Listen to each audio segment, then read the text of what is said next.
Padre bendito, en esta noche, Padre, te damos gracias por permitirnos el privilegio de venir, Señor, a escudriñar la palabra santa de este día.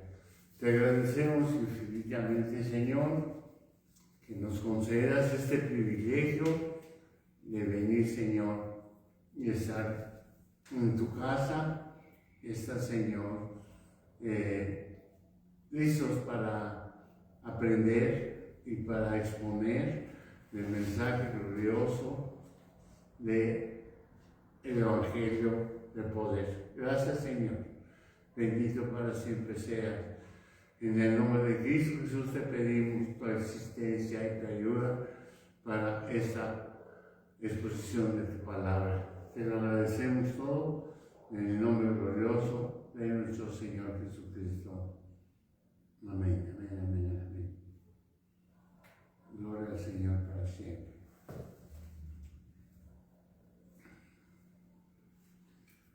Pues vamos a continuar en este día con nuestro estudio del capítulo número 13 del libro del Apocalipsis, ¿verdad? Entonces, veamos esta porción de la Escritura y vamos a ver en qué parte nos quedamos. El verso 8. Vamos a empezar el verso 8. Vimos hasta el verso 7, ¿sí? Donde dice el verso 7 que se le permitió hacer guerra contra los santos y vencerlos, y también se le dio autoridad sobre toda tribu, pueblo, lengua y nación. Y dijimos que guerra contra los santos, que todos los que no le adoren, puede hacerles daño durante la gran tribulación. Bueno, entonces estamos hablando. Entonces nos vamos al verso 8. Al verso 8 de ese capítulo 3. ¿Qué dice el verso 8? Y la adoraron todos los moradores de la tierra cuyos nombres no estaban escritos en el libro de la vida del Cordero, que fue inmolado desde el principio del mundo. Ese es el verso 8. Bueno, entonces, miren, vamos a ver lo que la palabra del Señor nos enseña en esta porción de su santa y bendita palabra. Hay una explicación acerca de la ayuda de Dios hacia sus hijos. El Señor Jesucristo tuvo una relación de amor y compañerismo con Dios y Juan, con Dios el Padre antes de la fundación del mundo. A ver, ¿qué dice Juan 17:24?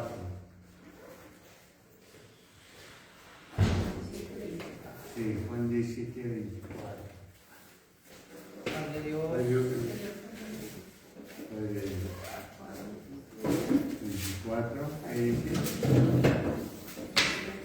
Capítulo 3. Padre, aquellos que me has dado, quiero que donde yo estoy, también ellos estén conmigo, para que vean mi gloria que me has dado, porque me has amado desde antes de la fundación del mundo. Entonces, Dios Hijo tenía una relación de amor y compañerismo con Dios el Padre antes de la fundación del mundo.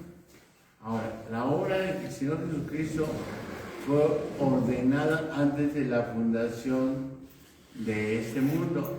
A ver, hermana Gaby, primera de Pedro 1:20.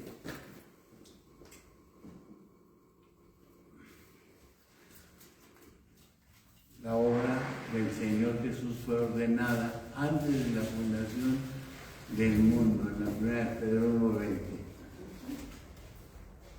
¿Sí? Capítulo 1, verso 20, dice así. Ya destinado desde antes de la fundación del mundo, pero manifestado en los postreros tiempos por amor de vosotros. Muy bien, entonces, también Efesios 1:4 nos indica que Dios eligió a sus redimidos antes de la fundación del mundo. Efesios 1:4.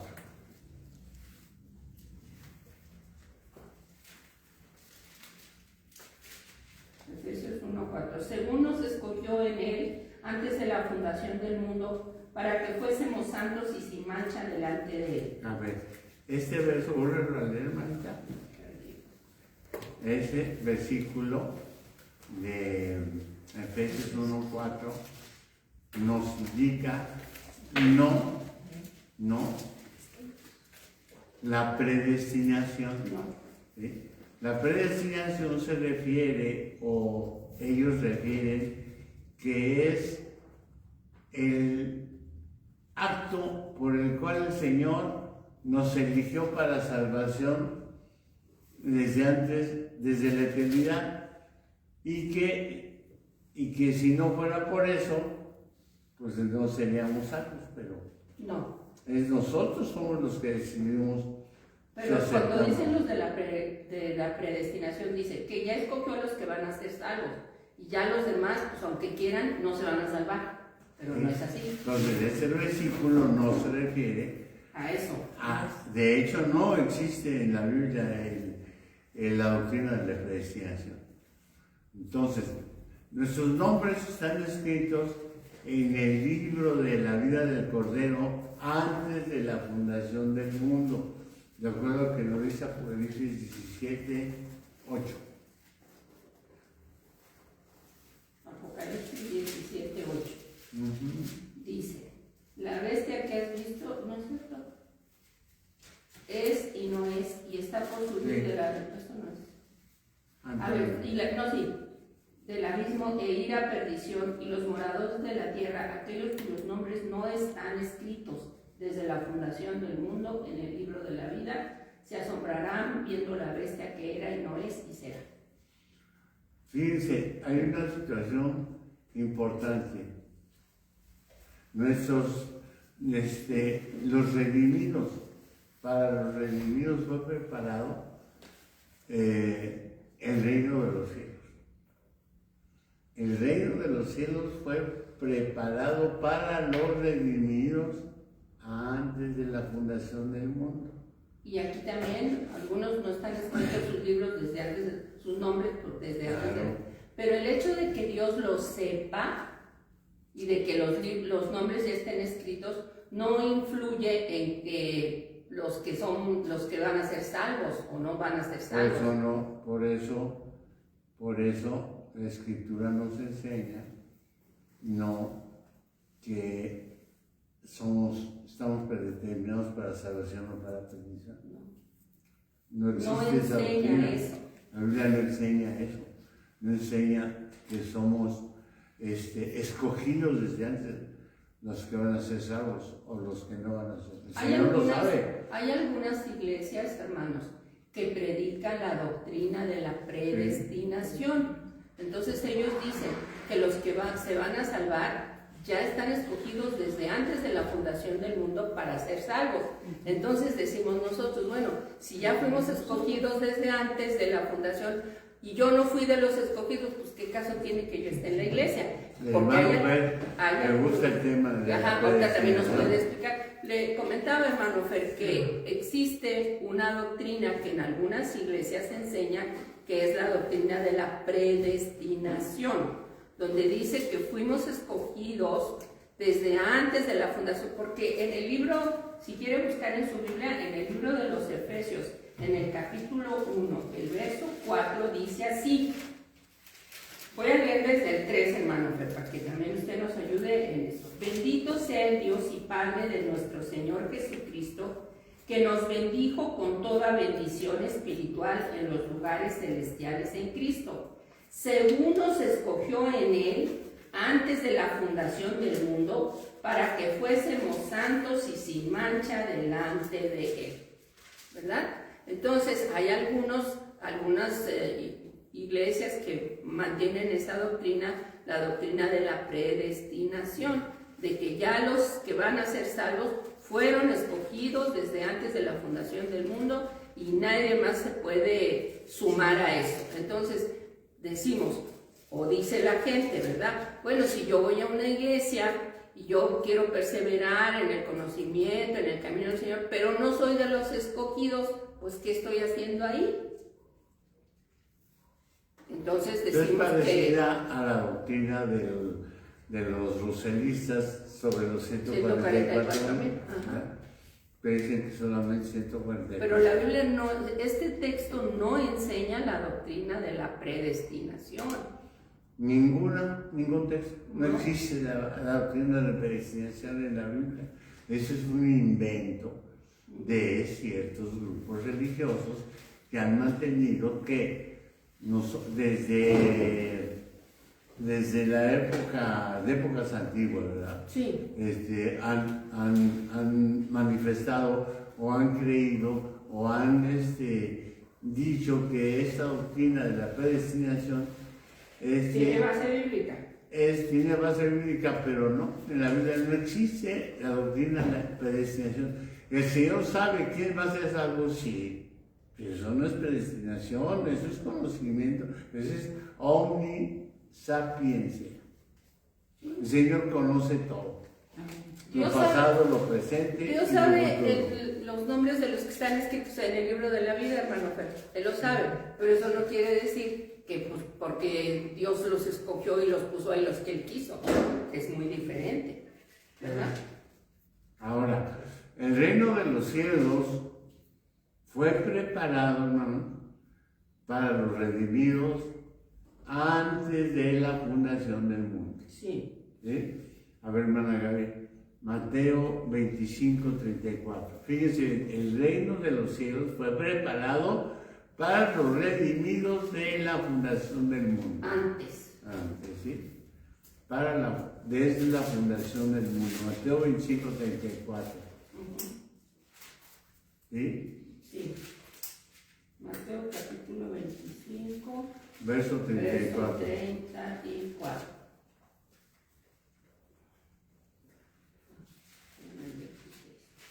25:34. Entonces el rey dirá a los de su derecha: venid, benditos de mi Padre, heredad del reino preparado para vosotros desde la fundación del mundo. O sea, aquí en realidad no está hablando de la predestinación. No, Está diciendo que el reino ya está preparado desde antes, y que Eso. los que son los benditos y los salvos, pues lo van a poseer, ¿verdad? Eso es lo que estamos estudiando, que nosotros sabemos esta verdad, que el reino de los cielos fue preparado para los redimidos antes de la fundación del mundo. Porque así lo dice la Biblia. El hermano Fer dijo el domingo algo importante. Dijo, con que un versículo lo diga, con eso es suficiente. Claro, es la palabra de Dios y la palabra de Dios no tiene fallas. La palabra de Dios es perfecta, como todo lo de ella es perfecto. Es un poquito esta doctrina, hermanos, desde mucho tiempo y que la defienden los calvinistas, hermano. Sí, ahí se origina. Ajá, en Calvino. Ahí se origina. Calvino hace unas tesis muy profundas y que en su tiempo eran casi irrefutables. Sí. O sea, no había quien las refutara, sino que ya hasta que Calvino muere, viene Jacobo Arminius. Ajá, los arminianos. Es el que viene entonces a refutar sus tesis. Y ahí se hacen esas dos vertientes, tanto la de los calvinistas que creen en la predestinación, en que la salvación no se pierde, y los arminianos que creen que la salvación puede perderse, o sea, por un descuido del cristiano. Y Entonces, conocemos bueno, yo en una ocasión platiqué con un pastor, hermano, no está mi esposo presente, que es de la iglesia de las Asambleas de Dios, que hoy está ahí todavía, ¿verdad? Y es de los líderes ahí, de aquí.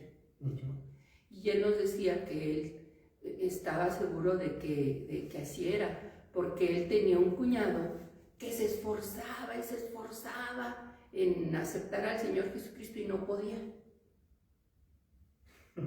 Y dice, pero no puede tomarlo como referencia para una doctrina a su cuñado. Yo sé. Pues un hombre no hace la doctrina de la Biblia. Entonces yo le preguntaba, hermano, ¿usted predica sermones de salvación? Sí. ¿Para qué los predica?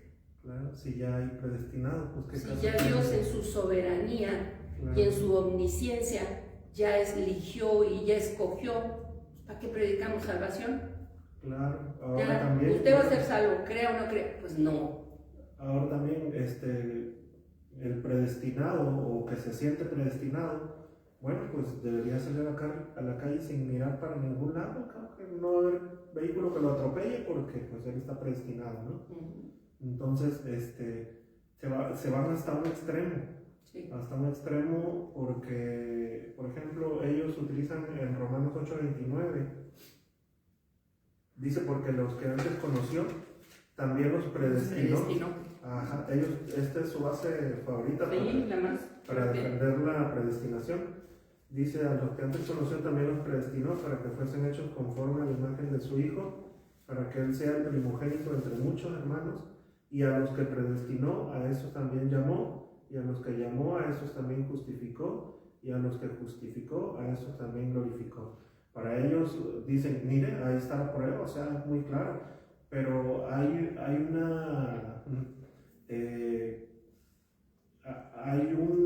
un entendimiento muy superficial, porque si el mismo texto al principio te lo dice, a los que antes conoció.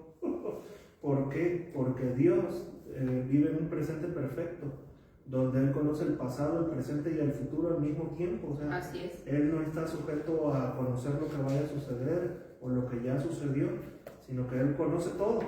Y al tener esa presencia de todo, bueno, Él sí puede, Dios sí puede decir, a los que conocí, los predestiné, porque ya sabía yo que sí iban a ser salvos. Pero aquí ellos, si quieren adjudicar el predicarle a una congregación que está predestinado para la salvación, pero si ese congregante muere en pecado, entonces se la chispan bien rápido con 1 Juan, que estaban entre nosotros, eran de nosotros, pero como no eran de nosotros, salieron y fácil se la chispan, pues no era de nosotros, o sea, nunca fue salvo, pero todo el tiempo que lo tuvo en la congregación le estuvo predicando que era salvo, que no iba a perder su salvación y que aparte estaba predestinado para vivir eternamente al lado del Señor, pero como murió en pecado, nunca fue. O sea, a mí sí me causa mucha revuelo esto, porque tienen una congregación engañada. Sí. Tienen una congregación engañada que piensa que no va a perder su salvación, piensa que está predestinado, pero si se pierde, entonces nunca fue salvo. ¿Sí me explico? Entonces, ¿qué seguridad tienen ellos? O sea, no tienen ningún tipo de seguridad. Pero entonces la Biblia habla de la predestinación como el conocimiento. Desde el punto de vista de Dios, exacto, desde el punto de vista de Dios. Presente, pasado. Claro. Así es. Eso es Dios la puede, predestinación. exacto. Como dice el hermano, en el presente perfecto de Dios, que Dios lo tiene todo. Claro, Él sabe quién se va a salvar y quién no se va a salvar. Claro. El Y Señor por lo eso sabe. dice que los conoció y por eso los predestinó, pero no está hablando de que ya hay un cierto número predestinado para que se salve y un cierto número No es ese el predestinado para que se pierda, concepto, no es esa la enseñanza. porque entonces, exacto, el Evangelio pierde su eficacia. No Y es sería eso. injusto Dios, pues a mí no me Claro. escogió, pues yo qué culpa tengo, Exacto. aunque yo me quiera salvar o quiera aceptar al Señor Jesucristo, no lo va a poder aceptar. Y no da un Porque punto ya me- de referencia en qué se basa Dios para salvar a uno y a otro se otros, pierde. y a otros desecharlos. Claro. Sí. Entonces, pues son doctrinas calvinistas, hermano. ¿Sí? Son de Calvino. Que definitivamente vienen desde muchas épocas pasadas. Así es. Pero aquí en el Apocalipsis nosotros entendemos, y de acuerdo a la Escritura, a la enseñanza de la Escritura, nosotros nos damos cuenta que el hombre no podría ser salvo si no tuviera libre albedrío. Porque el hombre está relacionado una cosa con la otra. Si no tiene libre albedrío, ¿cómo va a ser salvo? ¿O cómo se va a perder? Esa es otra, hermano, que por ejemplo la predestinación y la doctrina de que la salvación no se pierde atenta contra el libre albedrío. Exacto. Porque prácticamente ellos no tienen libre albedrío. Y ni modo que se niegue el libre albedrío. Exacto. ¿Cómo? No podemos negar el libre albedrío. ¿Por Ahora, qué? ellos Porque se está en la basan, Biblia. exacto, se basan ahí en el Evangelio de Juan, donde dice que mis ovejas oyen mi voz, que nadie las arrebatará de mi mano. Entonces, el Padre que me las dio dice que las va a mantener allí, pero no da respuesta cuando, por ejemplo, le pregunta a uno, bueno, ¿qué pasa si una de esas ovejas que están en la mano del Padre, dentro del libre albedrío que tiene, decide salirse? ¿Habría algo que lo retenga? Pues no hay nada que lo pueda retener porque él tiene libre albedrío, él se puede salir, inclusive puede rechazar el regalo que dicen ellos que es la salvación. Cualquier persona lo puede rechazar. Todo está relacionado, todo tiene una conexión. Predestinación, libre albedrío, ¿verdad? Y lo que predicas o que enseñas el domingo. Ajá. Entonces todo eso tiene relación. Y tiene relación con los que han de ser salvos, el Señor lo sabe. Claro. Y el que no va a ser salvo, no lo sabe. Él lo va a decidir mediante su libre albedrío. El que quiere ser salvo va a utilizar su libre albedrío para aceptarlo. Pero también va a usar su libre albedrío para rechazarlo y perderse eternamente. Entonces nosotros sabemos que siendo tan bueno el Señor, Él preparó un lugar para los que acepten a Cristo, vayan a morar con Él en el reino de los cielos. Y eso, ¿cuántas veces lo revela el Señor? Pues con que lo revele una vez es suficiente, como dijo el hermano Fer, porque la palabra de Dios, con una cosa que diga, es suficiente, eternamente y para siempre. Si el Señor dice que Él es el Salvador del mundo, pues con que nada más lo diga una vez, no se necesita más, porque es tan real o tan verdadera su palabra que no se admite nada en contra de eso que el Señor establece. Y echa abajo toda nuestra teología de que la salvación es por la fe en el Señor Jesucristo. Claro. Entonces, si es por una elección, pues entonces todos los demás textos no tienen sustento. Entonces sí la Biblia tendría contradicciones. Muy fuertes, muy fuertes. Pero siendo la palabra de Dios, todo se embona tan perfectamente que es la verdad la que está contenida en la Biblia. Amén. Y la Biblia es tan importante y tan clara que lo que el Señor diga, eso es la verdad. Lo dice en su sabiduría y lo dice en una comunión para los que en Él creen también. Los que no creen, pues no van a creer porque ni siquiera van a leer la Biblia, ni siquiera se van a interesar en saber qué es lo que dice la palabra de Dios, pero los que creemos, pues nosotros creemos que lo que dice la Biblia lo debemos conocer qué dice la Biblia en relación sobre todo a la doctrina de la salvación. Sí, porque ellos se escudan, hermano, en la soberanía de Dios, ¿verdad? Y nos presentan un Dios autoritario e injusto que como un soberano escoge y dicta las leyes. Dios no es así, porque cuando estudiamos la Biblia y entendemos cuál es yo digo, entonces todo fue una simulación que dio a su hijo para que muriera por los demás cuando ya los había escogido. es totalmente ilógico. Irracional. Pero sin ilógico, embargo, hermanos, hay muchos hermanos fallado. que sustentan esta doctrina. Tal vez no la entiendan, pero pues, la han oído y dicen que sí es así. Pero tengamos cuidado. Es como, por ejemplo, los apostólicos. Sí. O sea, platicando con uno de ellos me dice, o sea que tú esperas que cuando te encuentres con Dios te vas a encontrar con 3 personas.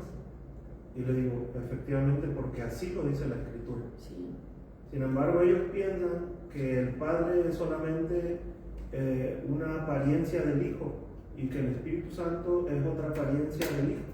Y que al que nos vamos a encontrar el día que estemos en la presencia de Dios es nada más el Hijo. ¿Sí? Porque ellos son unitarios. Son unitarios.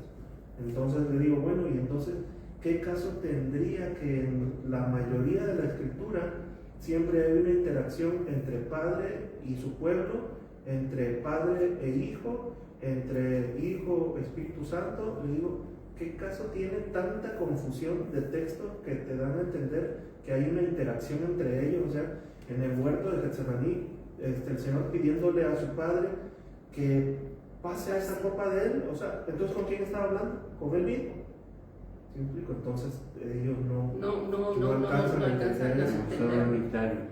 Son unitarios, hermanos, y dicen, vemos que utilizan desde los tiempos antiguos, hermanos, palabras griegas en donde decían que, como en el teatro griego, para personificar diferentes personajes se ponían una máscara. Entonces ellos le llaman que son prosopon, o sea, como que el Hijo se pone la máscara del Padre, luego se la quita, luego se pone la máscara del Espíritu Santo, y pues no es posible eso. Claro, eso viene a desvirtuar toda la Escritura. Sí. Toda la Escritura, o sea, No es completamente. Pero hay muchísimas doctrinas erróneas, hermanos. Eso es una posición soberbia, querer restarle un poder al Señor ¿cómo se dice cuando es el amor? Cuando es un atributo, ¿sí? Es como ir en contra de los atributos. Y ir en contra de los atributos es querer tú quitarle a Dios algo. ¿Y cómo le vas a quitar a Dios? claro. Un atributo. Eso es muy importante que menciona, porque la Biblia es muy clara que cada uno de ellos tiene sus atributos. Y tiene su personalidad. Son personas. Por eso, Padre, Hijo y Espíritu Santo en la Biblia son personas. Y tenemos textos donde el Espíritu Santo tiene voluntad. Escogedme a Bernabé y el Señor Jesucristo, yo pongo mi vida, tiene voluntad, decide por él mismo, y el Padre también. Entonces no es posible, pero digo, por eso hay que conocer la Biblia, y por eso hay que estudiarla, y por eso hay que interesarnos en la palabra, porque cuando no vienen esas personas, hermano, y los hermanos que no son así muy dedicados, están súper confundidos, y luego hasta mejor se van, porque dicen, no, quién sabe que te enseñan pero esto. Sí, lo que dice tiene mucha razón, no conocen la Biblia. Sí, hermano, no conocen. Cuando empieza uno a platicar con ellos y les dice, pues le digo yo a este hermano, oye, ¿por qué predica usted salvación? No sé, no, pues es que así es aquí la iglesia, me dice, o sea, pero con ganas de decir, ¿no se siente usted un mentiroso cuando está predicando ahí? A que así debe obedecer a la iglesia. ¿Para qué predica salvación si haga de cuenta como yo le digo a mi hija, no hija, pues te vas a sacar puros 10 cuando yo sé que mi hija no estudia, estoy perdiendo mi tiempo? Así es, yo digo, pues está perdiendo su tiempo este hombre, no lo cree. O sea, usted predica salvación, pero no la cree. Vive una apariencia nada más. Pero no la cree. Entonces, qué terrible, porque miren, no tiene sustento. les voy a decir, vamos a establecer, de acuerdo a la Biblia, que no aceptar una doctrina sobre los atributos del Señor es negarlo y eso es condenación. Sí, sí, Una sola cosa que rechaces, un atributo, eso es un pecado. Es el pecado de la rebelión y de la incredulidad. Los incrédulos no pueden heredar el reino de Dios porque son incrédulos. Ahora, la obediencia es como decir, Dios estableció que Él es Dios y es 3 personas Dios. y yo No lo 3 creo. dioses, no 3 dioses. Y O yo sea, lo creo. si yo no creo eso, o yo no creo que Cristo vino a morir por mí, esa es una rebelión. La rebelión trae como consecuencia la perdición eterna. Yo debo de decir, la Biblia dice que el Señor es Dios, Cristo es Dios, el Espíritu Santo es Dios. ¿Qué digo yo? Bueno, ¿cuántos versículos, cuántos pasajes de la Biblia lo dicen? Pues los dice varios, pero con uno que lo dijera, dijo hermano Fer, es suficiente. Y así es. Y hay muchas cosas, hermanos, que nuestra mente humana no alcanza a comprenderlas porque somos de una mente finita y las cosas de Dios son tremendamente infinitas. Pero para eso está la fe.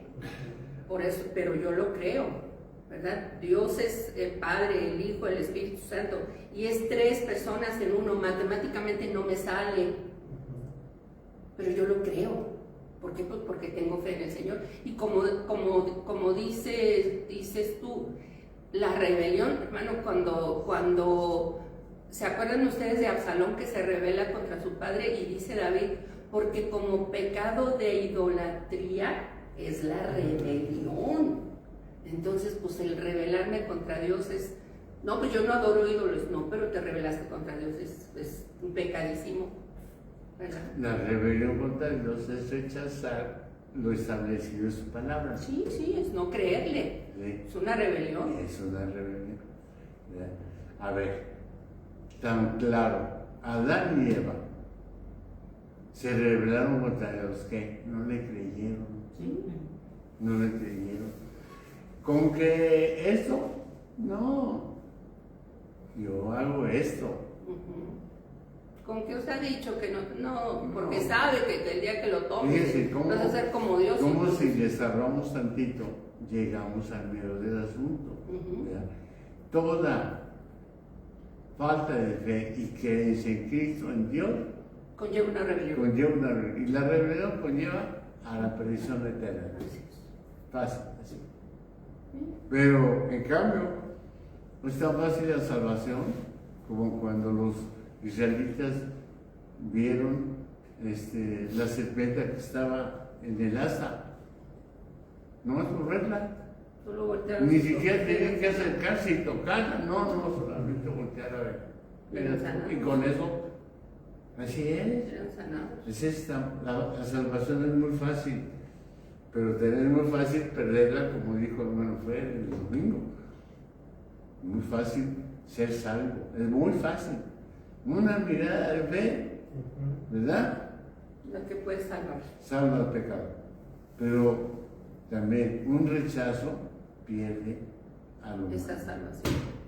Entonces, nosotros estudiamos la Biblia y entendemos la doctrina que han predicado desde los antiguos, desde que el Evangelio nació en Jerusalén, en el año 1, ¿sí? Nosotros creemos ese Evangelio. Eso que escribieron los apóstoles y lo que escribieron los discípulos de los apóstoles. ¿Por qué? Porque tienen autoridad doctrinal. Eran hombres de un testimonio santo. Eran hombres que escribían santamente. Entonces, nosotros tenemos el conocimiento de la palabra.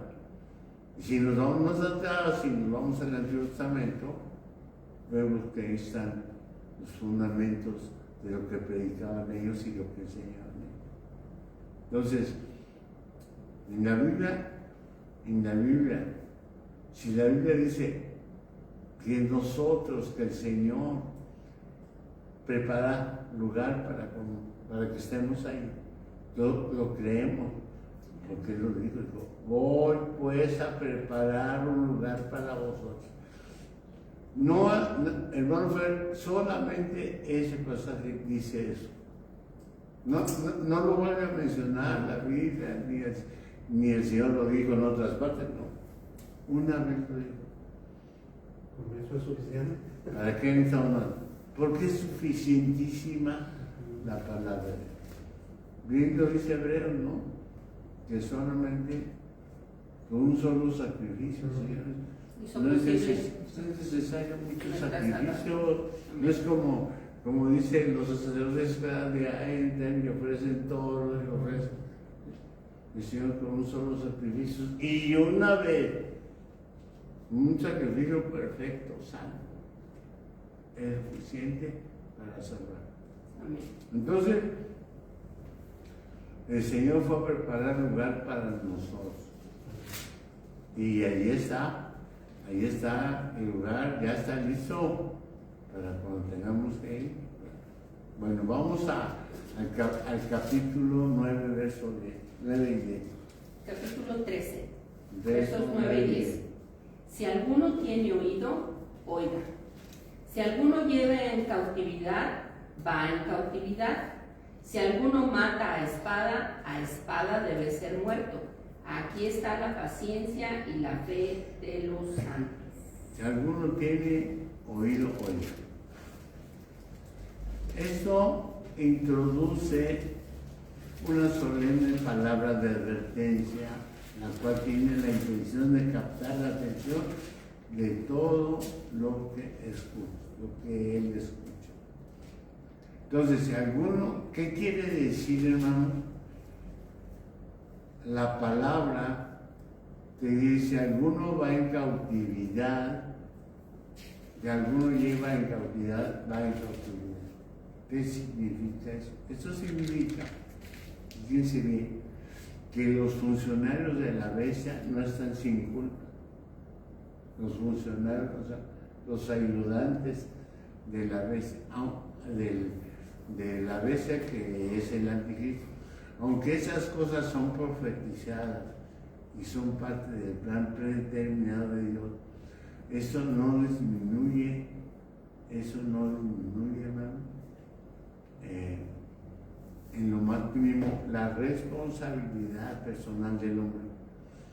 Si usted trabaja para la bestia y conduce a otros a la cautividad, ciertamente irá a la cautividad. Dios medirá en la medida que hemos medido a otros. Sí, dice, da una referencia, hermanos, esta lectura de Jeremías 15:2. Y si te preguntaren a dónde saldremos, les dirás, así ha dicho Jehová, el que a muerte, a muerte. El que a espada. El que a hambre, y el que a cautiverio, a cautiverio. O sea, lo que tú escojas, ahí vas a ir, ¿verdad? Si te dedicaste a matar, pues también tendrás tu paga. Sí. Entonces, esto puede tener también otro significado adicional. No hay esperanza al pelear en contra del anticristo. No hay esperanza de pelear en contra del anticristo. La única manera de vencer es estar firme en la fe y ser paciente en Cristo Jesús. O sea, ahí está la paciencia, por eso dice. Entonces, la fe de los santos. Aquí está la paciencia y la fe de los santos, aunque son ferozmente atacados por el anticristo y sus seguidores. Los santos de Dios deben de mantenerse firmes en la fe y la justicia final de Dios. Él recompensará a sus perseguidos, ¿verdad?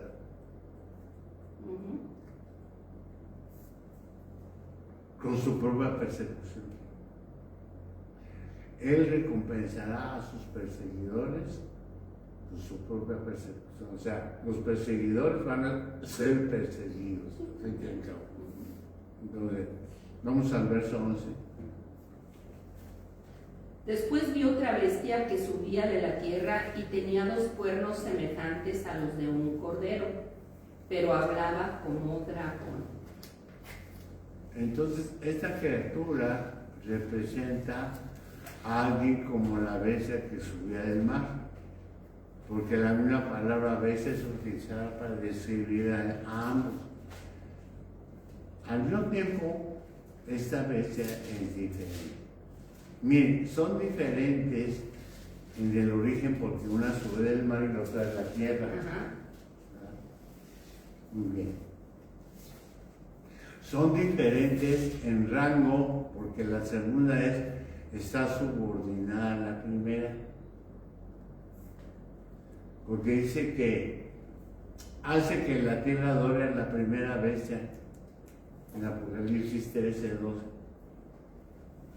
Son diferentes en apariencia porque la segunda tiene una apariencia pasible semejante a un cordero. Y luego dice que tenía 2 cuernos semejantes a los de un cordero. Y hablaba como Sí. dragón. Los 2 cuernos pueden expresar que esta bestia tiene autoridad en 2 esferas. Acuérdense que los cuernos son o representan autoridad, ¿verdad? Ya sea religiosa, ya sea social, ya sea económica, etc. Ya sea política. Podrían tener esos 2 cuernos simplemente porque la mayoría de los corderos los tienen, ¿sí? Y esto significa que hay autoridad en esa bestia que surge de la tierra. ¿Sí? Luego dice que habla como dragón. A pesar de su apariencia de cordero, el mensaje de la segunda bestia es el mismo mensaje de la primera. La segunda bestia es llamada el falso profeta. Entonces, la primera bestia que sale del mar es el anticristo. La segunda que sale de la tierra es el falso profeta. ¿Sí? Es alguien distinto a la primera bestia, o sea, el anticristo, y diferente del dragón, que es Satanás. Entonces, con el dragón, la bestia que sube del mar, y la bestia que sale de la tierra, tenemos una trinidad impía, El dragón es el antipadre, la bestia es el que sale del mar, es el anticristo, y la bestia que sale de la tierra es el anti-espíritu santo. ¿Sí? Dice que qué terrible, qué cosas tan engañosas o tan terribles maneja el diablo. Siempre ha querido ser A ver, semejante a Dios. el 12 al 15. Del 12 al 15. Dice, y ejerce toda la autoridad de la primera bestia en presencia de ella, y hace que la tierra y los moradores de ella adoren a la primera bestia cuya herida mortal fue sanada. También hace grandes señales de tal manera que aún hace descender fuego del cielo a la tierra delante de los hombres, y engaña a los moradores de la tierra con señales que se le ha permitido hacer en presencia de la bestia, mandando a los moradores de la tierra que le hagan imagen a la bestia que tiene la herida de espada y vivió. Y se le permitió infundir aliento a la imagen de la bestia para que la imagen hablase e hiciese matar a todo el que no la adorase. Sí, y entonces ejerce toda la autoridad de la primera bestia. La bestia que sube de la tierra, hermanos, es esencialmente un profeta satánico, quien hace que el mundo adore a la bestia. Ahora, puede parecer fantástico para algunos que el mundo se ha llevado a adorar a un hombre y al diablo. Por naturaleza, el hombre tiene un impulso religioso innegable, también tiene una rebelión innegable con él. El hombre, desde que nace, tiene una tendencia a lo malo. Fíjense cómo los niños desde pequeños, desde que somos pequeños, desde que somos 2, 3 años, ya somos rebeldes, somos desobedientes. O sea, la imagen caída desde Adán, ahí está manifestada. Ahora, puede parecer fantástico para algunos en el mundo que el mundo se ha llevado a adorar a un hombre y al diablo. Entonces, como nosotros nacemos con una tendencia hacia el pecado, el hombre siempre ha querido tener religión. Nunca ha querido que eliminen a la religión, excepto ciertos personajes en la historia, ¿sí? Ellos dicen que quieren el reino, pero no quieren al rey. Dios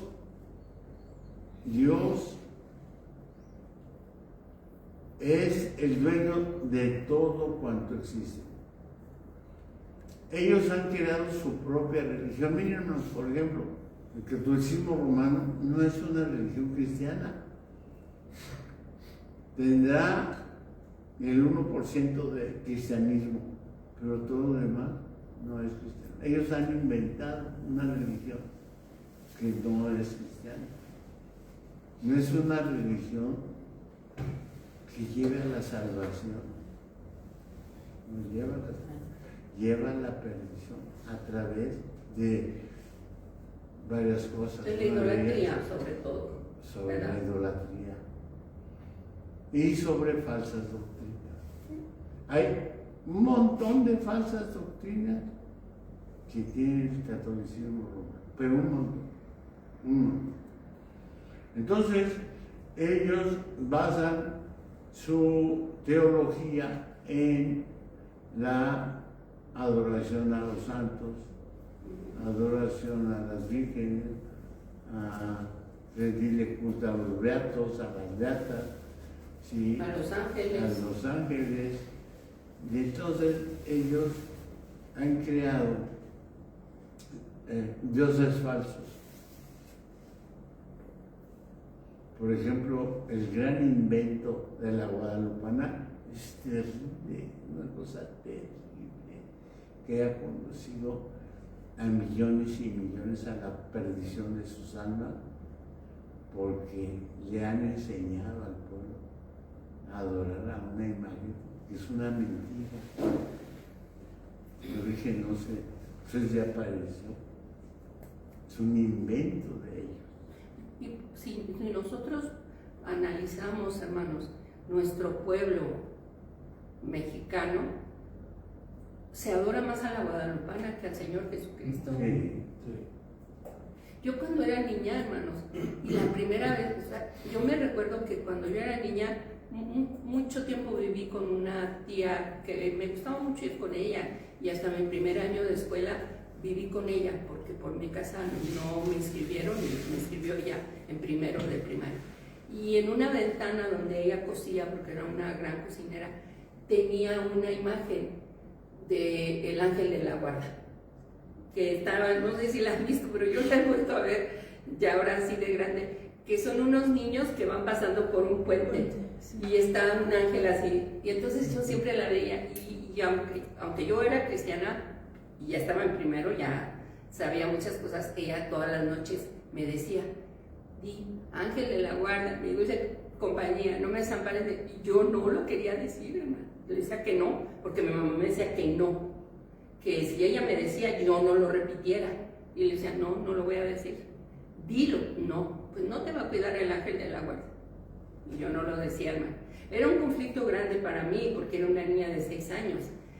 Y cuando ya crecí y leí, cuando el apóstol se quiere inclinar a adorar al ángel, y el ángel le dice, no, no lo hagas. Entonces yo decía, ¿cómo mi tía no entendía eso? Que no tenía que adorar, y ella a fuerzas quería que yo adorara al ángel de la guarda, ¿verdad? Y aunque yo era niña, no me checaba.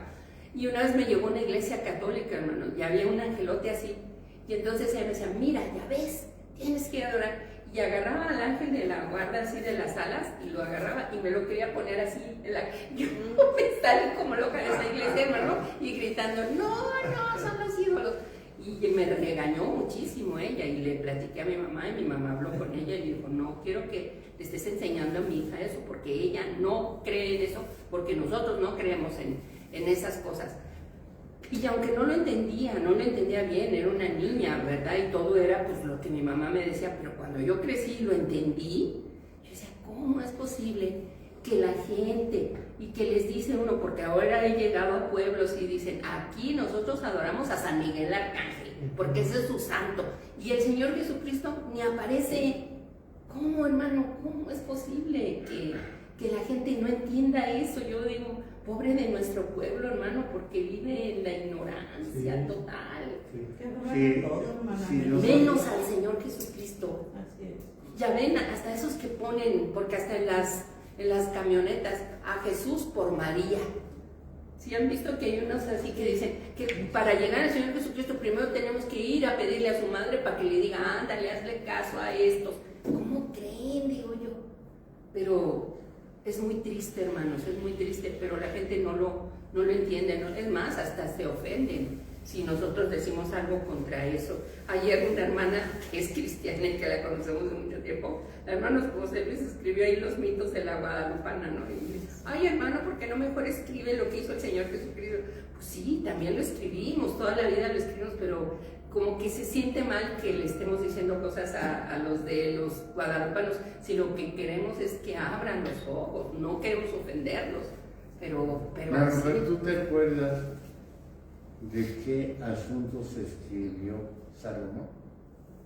No solamente escribió proverbios y Salmo, él escribió sobre los animales. Sí, cosas de ciencia, de muchas cosas, hermano, hasta de herbolaria. Ahora yo denuncio la idolatría del pueblo mexicano. Y resulta que no estoy escribiendo esto. ¿Por qué no mejor escribe lo que hizo el Señor Jesús? Pues sí, también lo escribimos. Muchísimo. Entonces, ¿qué pasó, Viviana? Que yo le iba a decir que salió una noticia de que en una estatua de la Virgen de Guadalupe estaba saliendo agua y todos querían ir a tomar agua de ahí, pero resulta que era agua de una cañería que se está agujerando y salió el agua y todos tomando agua de ahí. Sí, hay mucha mentira, tristemente, hermano. Y eso es lo que debemos denunciar, que el pueblo atienda, entienda. O sea, ¿cómo se conoció el Evangelio? Pues a través de los escritos, a través de la escritura, ¿verdad? Sí. Entonces, bueno, esta bestia hace grandes señales. Claro. La bestia que sube del mar hace señales y maravillas para respaldar su fuerza enseñanza. Un milagro en específico del falso profeta es descrito que hace descender fuego del cielo. Y hace que la imagen de la bestia hable. Entonces, esto lo ven la gente, lo ven los hombres. Es importante que Juan realce este milagro a los ojos del mundo engañado, ¿verdad? Esto responde al milagro de los 12 testigos quienes ministran durante este periodo y son perseguidos por el anticristo y su falso profeta. Para el mundo engañado, esto coloca al falso profeta a nivel de Elías. Que hace descender fuego del cielo. Que fue en el primero de Reyes 18. Sí. Entonces, podemos imaginarnos al falso profeta decir que el verdadero Dios conteste con fuego y después realizar su engaño, que es una maravilla. Hay un poder sobrenatural que está en contra de Dios y la verdad, y también uno que está a favor de Dios y la verdad. Fíjense, un milagro simplemente como una obra maravillosa, para maravillarse, no es necesariamente de Dios. No, hay milagros mentirosos, sí, son del diablo. Allá se acuerdan en la época de Pablo, que había un brujo, ¿verdad? Que hacía también cosas que eran por ayuda del demonio. Así es. El libro de los Hechos. El libro de los Hechos. Entonces, esto se va a seguir viendo y hay un poder sobrenatural que está en contra de Dios y la verdad, y también uno que está a favor de Dios y la verdad. Un milagro simplemente como una obra para maravillarse necesariamente de Dios. Siempre ha habido algo sobrenatural. ¿Ustedes se acuerdan que hicieron los brujos de Faraón? Igual. También hicieron que sus bastones se convirtieran en serpientes. ¿No? También hicieron, fíjense, los brujos de Faraón, también hicieron que el agua se convirtiera en sangre. Y también hicieron que el polvo se convirtiera en piojo. Esas cosas te hacen diablo. Sí, por obra del diablo. Por eso confunden a mucha gente, porque dicen, ¿por qué está haciendo esto si es un milagro también? Por eso mucha gente se confunde con esas cosas. Sí, porque la obra del diablo en el mundo es manifiesta. El diablo sigue haciendo sus obras, ¿verdad? El diablo sigue haciendo sus milagros de tiro. Pero la verdad es que son cosas terribles. En los días del Éxodo, acuérdense que Aarón hizo milagros y eran igualados por los magos de Faraón, de Egipto. Entonces, en Deuteronomio 13:5, Dios asume que habrá obras sobrenaturales por medio de falsos profetas e ídolos, y le advierte a su pueblo que juzguen a un hacedor de milagros por su mensaje, no por sus obras. El Señor hacía milagros, pero sobre todo primero predicaba el Evangelio. El Señor Jesús dijo que algunos que obraban milagros a unos en su nombre eran falsos seguidores y perecerán en el infierno. El Señor Jesucristo dijo que al final de los tiempos los falsos profetas se levantarían y mostrarían grandes señales y prodigios de tal manera que engañarían.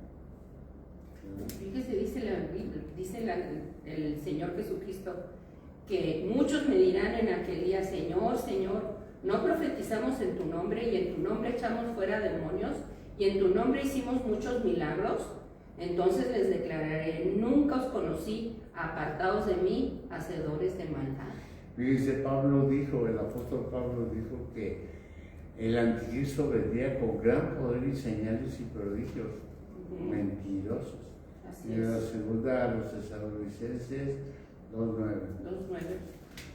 Bueno, ahí le vamos a dejar y seguimos el próximo jueves con la ayuda del Señor. Entonces, hay tantas cosas, hermano, nos enseña el Señor y nosotros estamos Dice, para ya aprender. más quiero decirles, dice: entonces se manifestará aquel inicuo a quien el Señor matará con el espíritu de su boca y destruirá con el resplandor de su venida. Inicuo, cuyo advenimiento es por obra de Satanás, con gran poder y señales y prodigios mentirosos. Eso no. Es segunda de Tesalonicenses 2:9. 8 y 9. Dice: por eso Dios les envía un poder engañoso para que crean la mentira. O sea, puras mentiras, va a decir. Puramente. Y con todo engaño de iniquidad para los que se pierden, por cuanto no recibieron el amor de la verdad para ser salvos,